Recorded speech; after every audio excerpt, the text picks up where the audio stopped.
What's up guys, and welcome to Bitter Aquatics. In today's video we're going to be going over my 75-gallon planted rainbow tank, community tank.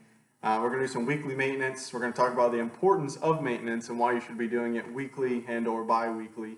We're going to fix some issues in here. We have some snail eggs on the glass, some algae, take out some dead leaves, and we're going to do a little B-roll action in the end and enjoy some fish. So stay tuned. Alright guys, so one of the first things you want to do is turn off your filter and your circulation pumps. Turn them off, because once you start taking out the water, it's going to make a big mess with all the overflow from your filter coming, and all the water is going to bounce up and cause a mess. I also went ahead and laid out some of the items that you can use or you can find in your local pet store, hardware store, anywhere else that you can clean your tank with. One of the first things I do is I like to clean the glass, get all the algae off the snail eggs, anything else that's unsightly and doesn't belong on there. So some of the tools that you can use that are sold in your pet stores, they sell these scrapers. It comes with a little sponge on the end. Mine's heavily used, so I had to put a rubber band on there to keep it on. If you don't have that or you can't afford that, don't have it in your house, just get a regular sponge from under your sink. These things are good for just wiping off the easy algae that's, will come off pretty easily. Also, for the hard to get algae that doesn't want to come off, stuck in the corners, you can use a razor blade.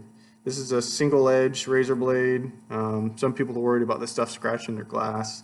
I occasionally use it if there's some glass or algae that won't come off the glass, but most of the time I don't. So after you scrape the glass, you'll want to go ahead and get out that water that has the algae floating around in the water column.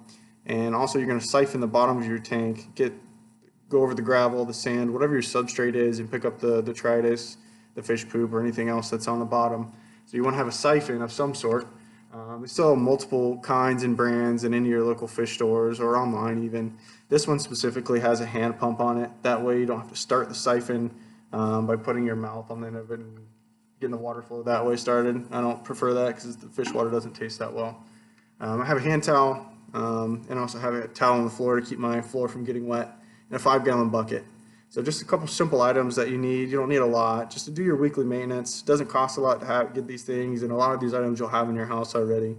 And an alternative to the siphon is you can siphon it out with even a cup or something along those lines if you really can't afford the siphon or you don't have one or you're stuck in a pinch. So some of you guys may be wondering about the title. He has yet to talk about the item in your wallet that you can use to clean your glass. This is something that I use every time I clean my fish tank. It's an item that's readily accessible, something that you can replace if it breaks. It's something that most people probably have on them all the time. That item is any given credit card or hard plastic card, gift card, something that you are not using anymore, the gift card you got for your birthday that no longer has any money on it, the credit card that expired. I keep it in my fish stand on the bottom here. And it's something that will scrape your glass, it will scrape the algae, it will not scratch your glass, and it'll help keep everything clean. With these rounded edges, you can get into the corners of your fish tank with these, and it keeps everything nice and clean. You don't have to worry about, oh, I'm going to break it, it's going to scratch my glass. This is one of those items that everybody has, and most of the time you throw them away, but this is what I use to clean my glass. So the first thing we're going to do is we're going to go ahead and clean the glass. We're going to get the algae off of it, the snail eggs, and we'll get into the siphoning after that. So let's get our hands wet. For this tank, I probably skipped maintenance on this for a couple weeks, but there's not much algae on this. With the heavy plants that I have in here, they kind of help with the filtration, keeping everything clean.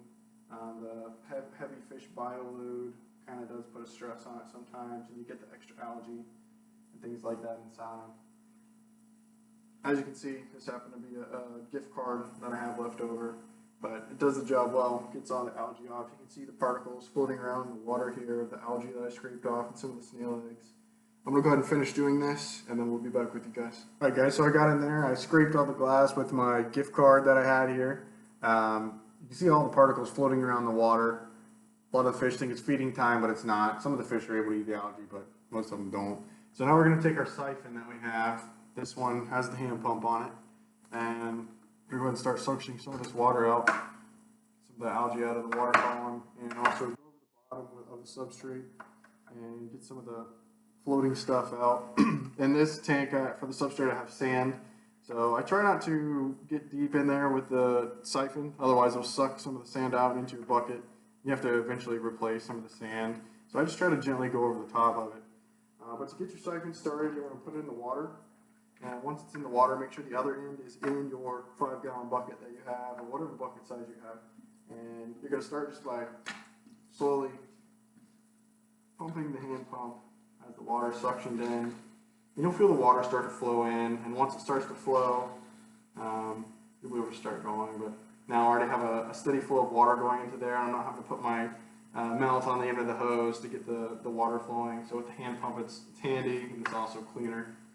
So what I'll do is I'll go ahead and just go over some of the driftwood in here, and it'll pick up some of the floating debris that's on here, and I'll gently go over the top of the sand substrate, making sure to try not to suck any of it up.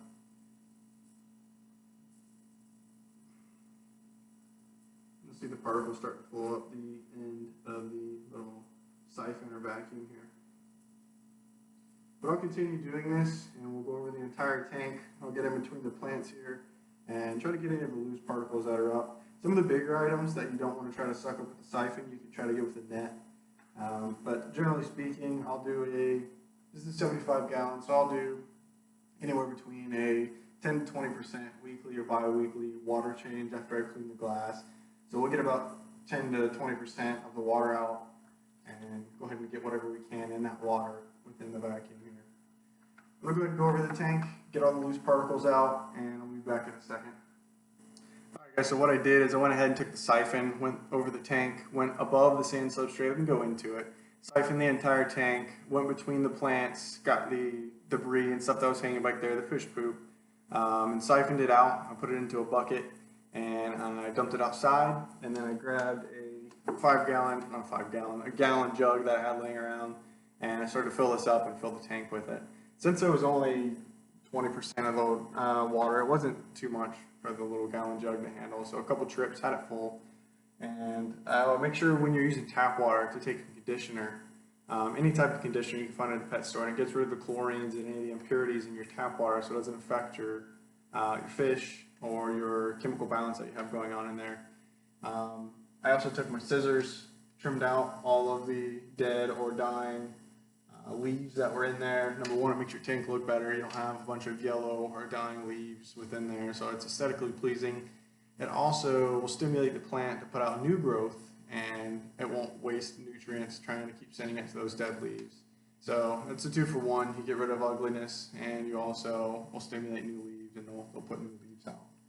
So we're going to wait for this the cloudiness to go away. I put the dechlorinator in there, and we'll leave you guys with some video at the end here. Just of the tank, and probably put a little food in to get them excited. So we'll do that. Make sure you like, share, subscribe. I'm a new YouTuber here, so any of that helps. So like I said, also don't forget, use your debit or credit cards or gift cards, whatever you have, keep them. They make a good glass cleaner. Besides that, guys, hope you enjoyed and have a great day.